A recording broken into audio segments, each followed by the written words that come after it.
Hello people, welcome to global cuisine. Wow ఏమి రుచి. Philosophy, ప్రతిదానికి ఒక ఫిలాసఫీ ఉంటుంది కదా, అలాగే ఫుడ్ కూడా బోల్డ్ అంత ఫిలాసఫీ ఉంటుంది. మనం తయారు చేసుకోబోతున్న ఆ డిష్ పేరు ఏంటంటే mixed vegetable salad with apple cider vinaigrette.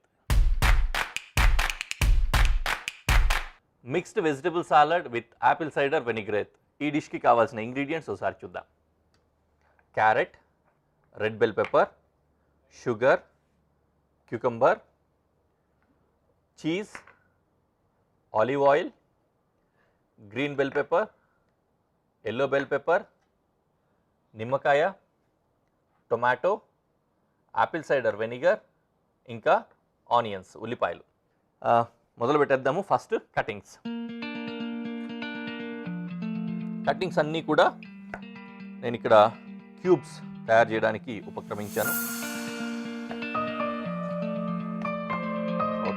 Carrot cut చేసుకున్నాం కదా, దాన్ని అలాగే సేమ్ బౌల్లో అలా రీప్లేస్ చేద్దాం.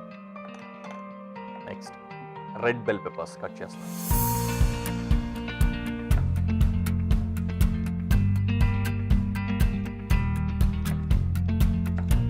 సేమ్ ఈ రెడ్ బెల్ పెప్పర్స్ కూడా క్యూబ్స్ లాగా కట్ చేసుకున్నాం. ఇవేంటంటే స్పూన్తో తినడానికి వీలుగా చేసుకునేలాగా అన్నింటినీ కూడా మ్యాచ్ చేసేసుకుంటే సరిపోతుంది అనమాట. Okay, and same similarly green and yellow bell peppers కూడా చాప్ చేసుకుంటాం.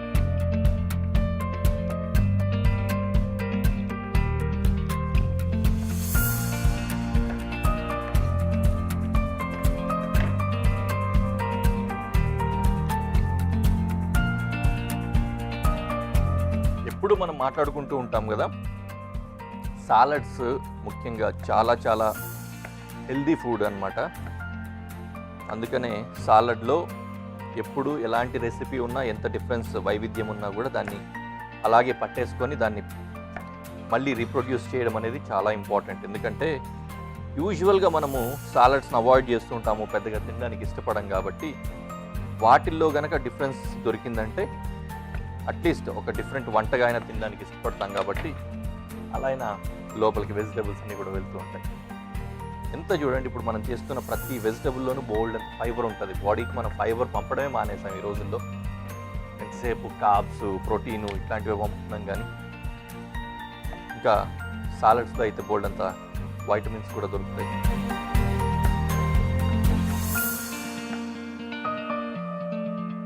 ఓకే, టొమాటో తీసుకున్నా. టొమాటో సీడ్లెస్ వాడుతున్నాను నేను. సాలడ్ కదా, మరి సీడ్ ఉంటే డామినేట్ చేస్తుంది, ఎక్కువ జ్యూసీగా. వెనిగ్రేట్ కంటే ఎక్కువ దీని జ్యూసే కనిపిస్తుంది. ఓకే,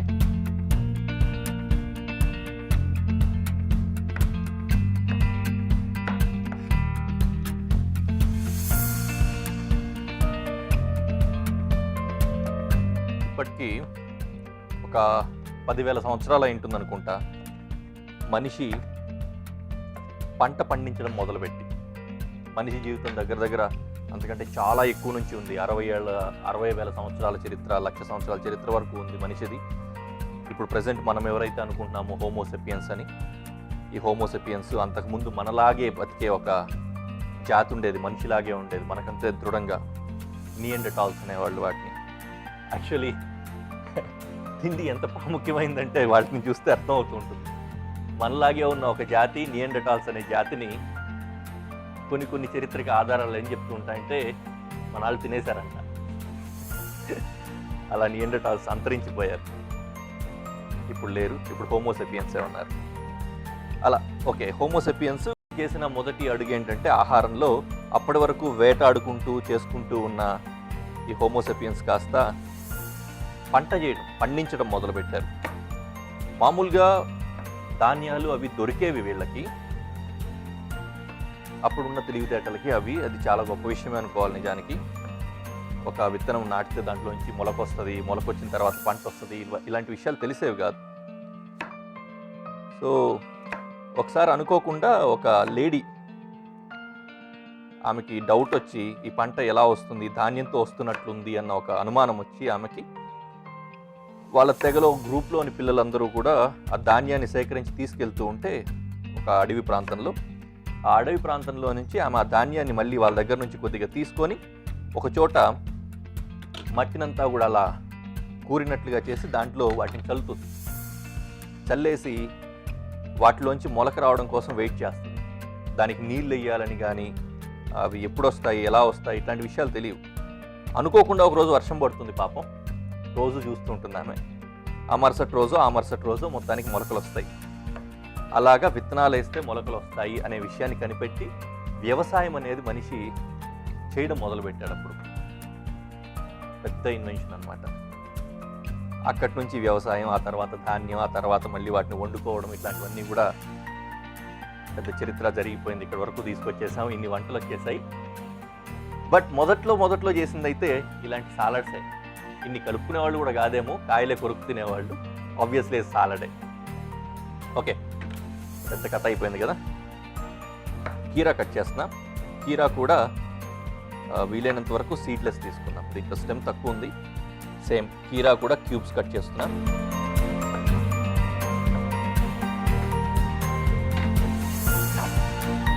మొత్తం చాపింగ్ పని పూర్తయిపోయినట్లే.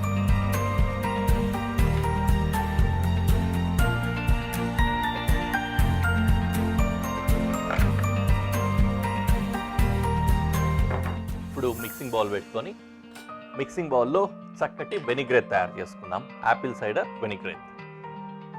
దీనికోసం ఏమేం చేస్తున్నామంటే ఆలివ్ ఆయిల్ తీసుకుంటున్నా, కొద్దిగా పంచదార, యాపిల్ సైడర్ వెనిగర్, నిమ్మకాయ,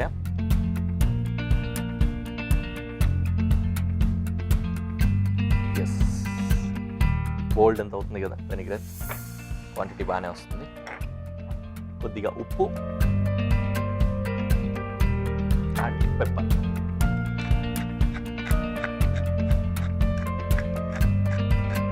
కొద్దిగా ఎక్కువే పడుతుంది, ఎందుకంటే మనం కారానికి సంబంధించిన వేరే ఏం రెసిపీ కానీ ఇంగ్రీడియంట్స్ కానీ వేయలేదు కాబట్టి. దీంట్లో కొద్దిగా పెప్పర్ వేసుకుందాం. బెల్ పెప్పర్స్ ఉన్నాయి కానీ అవి అంత సరిపడకపోవచ్చు. నీట్గా మిక్స్ చేసుకోవాలి.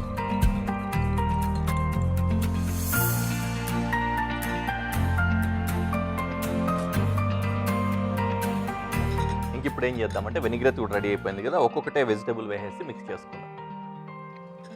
ఆనియన్స్ వేసాను, చాప్ చేసిన onions, green bell peppers, yellow bell peppers, red bell peppers, carrot, cucumber, కీరా అండ్ టొమాటో. ఫ్లేవర్ కోసం ఏమైనా గ్రీన్స్ వేసుకోవాలనిపిస్తే వేసుకోండి మీరు, బట్ ఇది క్లాసిక్లో అయితే మనం అవేం వాడట్లేదు. చక్కగా ఈ వెనిగ్రేట్ అంతా కూడా అన్నిటికీ కలిసే విధంగా మిక్స్ చేసుకోవాలి. తర్వాత ఫైనల్గా ఏం చేస్తామంటే మోజరెల్లా చీజ్ కూడా దీంట్లో వేస్తాం. చీజ్ క్యూబ్స్ లాగా ఉందనుకోండి మీ దగ్గర, దాన్ని గ్రేట్ చేసేసుకుంటే కూడా దీనికి క్రమ్స్ లాగా వెళ్తుంది, బాగుంటుంది. లేకపోతే క్రంబింగ్ చేసుకుని అయినా వేసుకోవచ్చు. నైస్ అన్నమాట. రెడీ అయిపోయింది సాలడ్. చాలా చక్కగా దీన్ని ప్రెజెంటేషన్లో పెట్టి చూడడానికి ఎలా ఉందో చూద్దాం.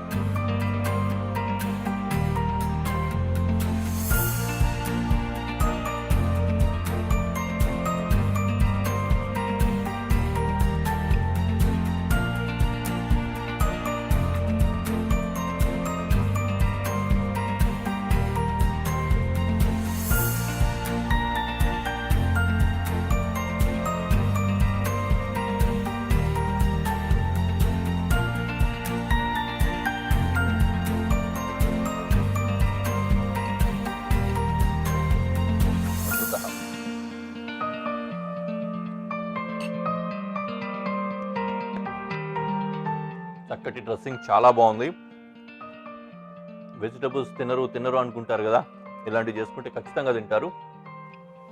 మీరు కూడా చేసుకొని తిని ఎంజాయ్ చేయండి. ఇంగ్రీడియంట్స్ రెడీ అయిపోయాయి. ఇందాక పిక్లింగ్ టైప్లో ఏం చేసామంటే ఈ ఫర్మెంటేషన్ ఈ ప్రాసెస్లో తయారు చేసిన వెనిగరు, చీజు ఇలాంటివి వేసుకొని ఒక డిష్ తయారు చేసుకున్నాం కదా. ఇప్పుడేం చేస్తున్నామంటే పికిలింగే చేస్తున్నాం. మన దగ్గర కూడా బోల్డ్ అన్ని చేసుకుంటూ ఉంటాం పికిలింగ్ చేయడానికి. చూసినట్లయితే లెమన్ కానీ, ఉసిరికాయలు కానీ ఇట్లాంటివన్నీ వేసి పికిలింగ్ చేసి దాన్ని తింటూ ఉంటారు, ఎంజాయ్ చేస్తూ ఉంటారు ఊళ్ళల్లో. చాలా బాగుంటాయి కూడా అవి. అదే స్టైల్లోనే మనం ఇప్పుడు పికిలింగ్ చేస్తున్నాము. దీన్ని క్రుడైట్స్ అని కూడా అంటారు. ఎందుకంటే ఆ పికిలింగ్ చేసే స్టైల్ కానీ, ఆ కటింగ్ స్టైల్ కానీ ఆ విధంగా ఉంటుంది కాబట్టి. ఎనీవే, మనం ఇప్పుడు తయారు చేసుకోబోతున్న ఈ డిష్ పేరు ఏంటంటే పికిల్డ్ వెజిటబుల్స్. పికిల్డ్ వెజిటబుల్స్ ఈ డిష్కి కావాల్సిన ఇంగ్రీడియంట్స్ ఒకసారి చూద్దాం. Green bell peppers, apple cider vinegar, carrot, lemon juice, hung curd, fresh cream, కీరా, రెడ్ బెల్ పెప్పర్, ఇంకా ఎల్లో బెల్ పెప్పర్స్. నిజానికి బెల్ పెప్పర్సే ఎక్కువ వేస్తున్నాము, క్యారెట్ తక్కువ వేస్తున్నాము. క్యారెట్ని కూడా ఎక్కువ వాడుకోవచ్చు కావాలనుకుంటే. ఇదే స్టైల్లోనే ఎక్కువ మంది చేసుకుంటూ ఉంటారు కాబట్టి మనము ఇంచుమించు క్లాసిక్ స్టైల్ని రిజంబుల్ చేస్తున్నాం అనమాట. సో ఈ పద్ధతి ఏంటంటే దాదాపు వారం రోజుల పాటు పికిలింగ్ చేసిన ఆ వెజిటబుల్స్ని అలాగే తింటూ ఉంటారు. అవి ఎలా తయారు చేసుకుందాం, ఎలా కట్ చేద్దాం అనేది ఇప్పుడు చూద్దాం. చాలా చాలా ఈజీ ప్రాసెస్. నిజంగా నేను ఇందాక చెప్పినట్లుగా ఉసిరికాయలు కావచ్చు, ఉసిరికాయతో పాటుగానే పచ్చిమిర్చి, అలాగే వాట్ వి సే నిమ్మకాయ చెక్క, వీటిని కట్ చేసి నీళ్ళలో వేసి ఉప్పేసి ఊరబెడుతూ ఉంటారు. అలా ఊరబెట్టిన దాన్ని తింటూ ఉంటారు, ఎంజాయ్ చేస్తారు బాగా. అదే స్టైల్ని మనం తయారు చేస్తున్నాం ఇప్పుడు. దీనికోసం ఏంటంటే ఫస్ట్ చాపింగ్ ప్రాసెస్. సీడ్లెస్ వాడబోతున్నాం మనం. కొద్దిగా అట్లా ఆనుకొని వస్తే పర్లేదు, కానీ మొత్తానికి మధ్యలో ఉన్న ఈ సీడ్స్ని అయితే రిమూవ్ చేసేస్తాం.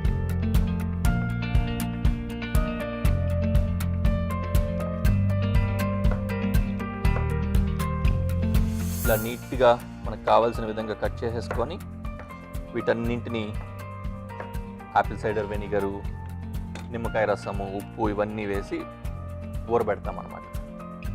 అయినా ఊరగాయలు ఊరబెట్టడాల గురించి మనకు ఎవరైనా నేర్పించాల్సిన అవసరం ఏమని చెప్పండి. ప్రపంచానికి ఊరగాయలను అందించిన దేశం మందే అని చెప్పుకోవచ్చు. ముఖ్యంగా మన ఆవకాయని మించింది అయితే ఇంకా లేదు కదా. ఓకే, ఎనీవే, కీరా కటింగ్ అయిపోయింది కదా. నెక్స్ట్ మనం చాప్ చేసుకోబోతున్నాం గ్రీన్ బెల్ పెప్పర్స్.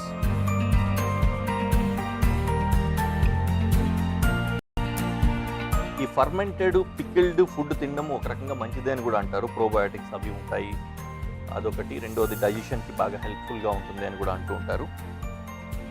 ఇంకొక చిన్న ఫిలాసఫీ ఒకటి ఉంటుందండి ఫుడ్లో, థియరీ ఉంటుంది.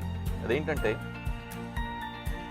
వంట చేయడం అంటే పండించిన దగ్గర నుంచి కూడా, మొలక వేసినప్పటి నుంచి ఆహారం మనం తినేంత వరకు ప్రతి ప్రాసెస్లో కూడా సర్టన్ టైం అనేది ఉంటూ ఉంటుంది.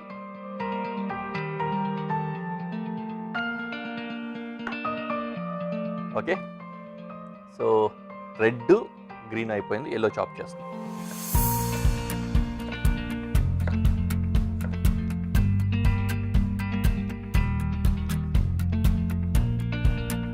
డన్, ఇవి కూడా రెడీ అయిపోయాయి.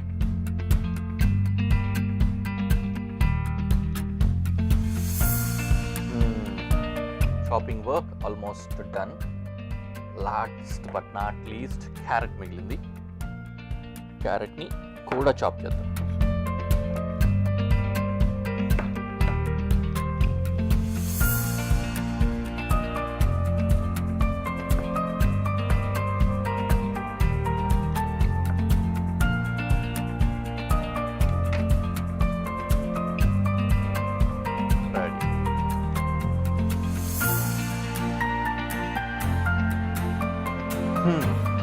చాపింగ్ అయిపోయింది కదా. ఇప్పుడు వీటిని పికిలింగ్ చేసేది ఎలాగో చూద్దాం. ఒక మిక్సింగ్ బౌల్ తీసుకొని ఇందులో లెమన్ జ్యూస్ వేస్తున్నా. బోల్డ్ అంత పడుతుంది, అందుకని ముందే తీసి కూడా పెట్టుకున్నాను. అలాగే కొద్దిగా లెమన్ జస్ట్ కూడా.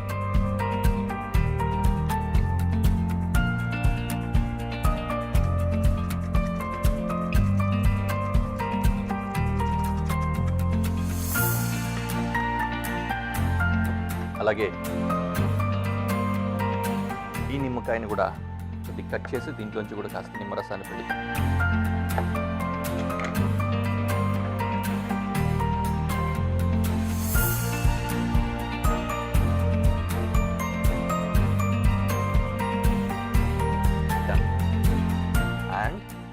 సాల్ట్ మాత్రం బాగా ఎక్కువ క్వాంటిటీ పడుతుంది దీనిలో. ఊరిన తర్వాత వాటిని మళ్ళీ వాటర్ అయితే మనం యూస్ చేయము కాబట్టి దగ్గర ఈ వెజిటబుల్ క్వాంటిటీ చూస్తే దగ్గర 2 స్పూన్ల వరకు వస్తుంది.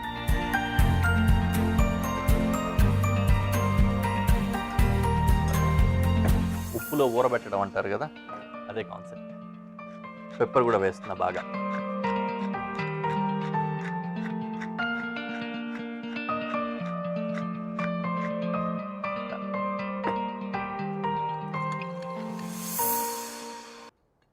యాపిల్ సైడర్ వెనిగర్ వేస్తున్నా.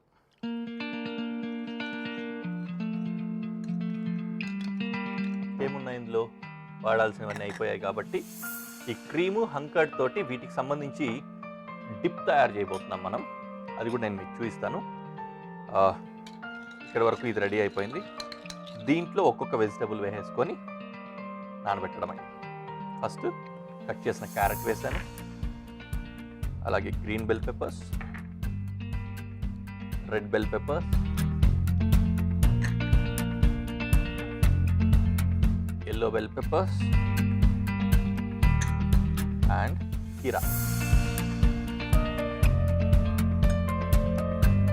కీరా దోస అంటాం కదా, అది వేసి దీన్ని మిక్స్ చేసుకోవాలి.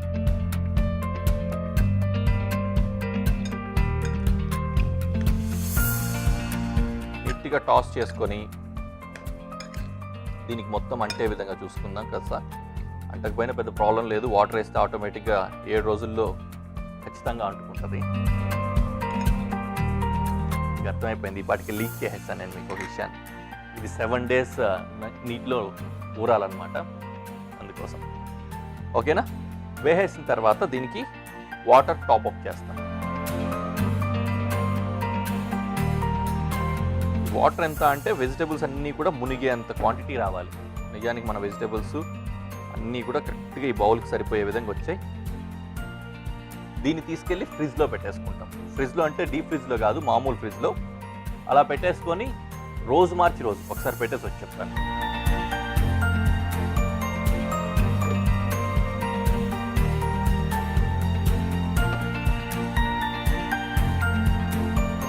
అలా పెట్టిన తర్వాత ఫ్రిడ్జ్లో దాని మీద నుంచి ఒక మూత పెట్టేయచ్చు, లేకపోతే ఆ ప్లాస్టిక్ ఫాయిల్ వస్తుంది కదా, ఆ ఫాయిల్ని వేసి వ్రాప్ చేసేసుకోవచ్చు.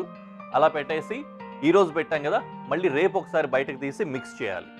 అలాగే పెట్టేసుకుని మళ్ళీ ఫ్రిడ్జ్లో పెట్టేసి ఎల్లుండి మళ్ళీ బయటకు తీసి మిక్స్ చేయాలి. అట్లా 2-3 times 3 రోజులు చేస్తాము.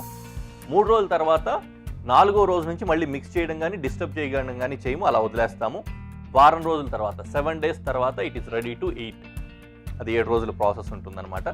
సో అది అలా ఉంటుంది. అలా రెడీ అయిన తర్వాత దాన్ని తినడానికి చక్కటి డిప్స్ ఒక 2 తయారు చేసుకుందాం. అవి మంచిగా ఫ్రెంచ్ ఫ్రైస్ లాగా అలా పొడవుగా ఉంటాయి కదా, ఫింగర్ చిప్స్ లాగా. వాటిని తీసుకొని ఒక్కోదాన్ని ముంచుకొని తినడానికి సింపుల్ డిషెస్ అన్నమాట. ఈ డిప్ ఏంటంటే ఒకటేమో జస్ట్ హంకర్డ్ తోటి. హంకర్డ్ అంటే తెలుసు కదా, మనం పెరుగుని నీట్గా బట్టలో వేసి పిండేసుకున్నట్లయితే నీళ్లు మొత్తం వెళ్ళిపోయి చక్కటి హంకర్డ్ వస్తుంది. అది హంకర్డ్లో జస్ట్ కొద్దిగా నిమ్మరసం, దీంట్లో తక్కువ వేస్తాం. మామూలుగా ఇదే డిప్ వేరే వాటికి కనుకైతే కాస్త ఎక్కువ నిమ్మరసం వేసుకోవచ్చు. ఇప్పుడు ఎందుకు తక్కువ వేస్తామంటే ఆల్రెడీ మనం తినబోయే ప్రోడక్ట్లో బోల్డ్ అంత నిమ్మరసం ఉంటుంది కాబట్టి దీంట్లో తక్కువ వేస్తాం. కొద్దిగా ఉప్పు అండ్ పెప్పర్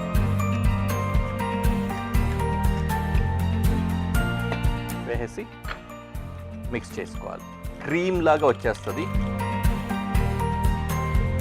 ఇది ఒక డిప్ రెడీ అయిపోయింది. ఇంకొక డిప్ కూడా రెడీ చేస్తాము. ఇదేంటంటే జస్ట్ సార్ క్రీమ్ అంటారు. సార్ క్రీమ్ రెడీగా కూడా దొరుకుతుంది, అదే డిప్ లాగా డైరెక్ట్గా వాడుకుంటారు. మనకు సార్ క్రీమ్ లేకపోయినా మామూలు ఫ్రెష్ క్రీమ్ తీసుకొని దాంట్లో ఒక నిమ్మ చెక్క పిండేసుకున్నట్లయితే సార్ క్రీమ్ అవుతుంది. ఇది డైరెక్ట్ ఎడిబుల్, దీనికి మళ్ళీ సాల్ట్ అండ్ పెప్పర్లు ఇట్లాంటివి కూడా అవసరం లేదు.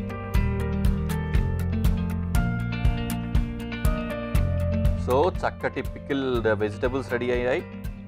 అలాగే ఇది కూడా రెడీ అయింది. నేనేం చేశానంటే ఆల్రెడీ పికిల్ అయిన వెజిటబుల్స్ని లోపల ఉంచాను. వాటితోటి ప్రజెంటేషన్ పెట్టేసి వీటిని డిప్స్ని కూడా పక్క నుంచి పెట్టి మీకు చూపిస్తాను.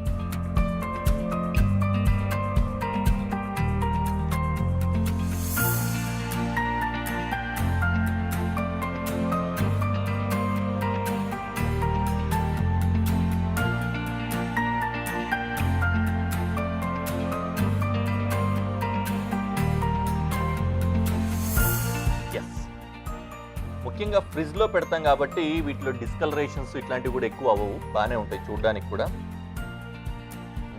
అంతటి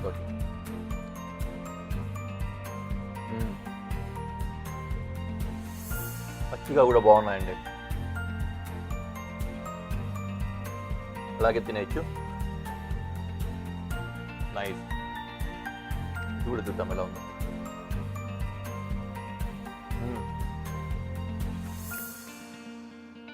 బాగుంది, మీరు కూడా ట్రై చేయండి. చక్కగా ఇలా చేసి పెట్టేసుకొని హాయిగా కావాల్సినప్పుడల్లా కొన్ని వెజిటబుల్స్ తీసుకొని తింటూ ఉండొచ్చు. నెక్స్ట్ ఎపిసోడ్లో మళ్ళీ కలుద్దాం. Until then bye.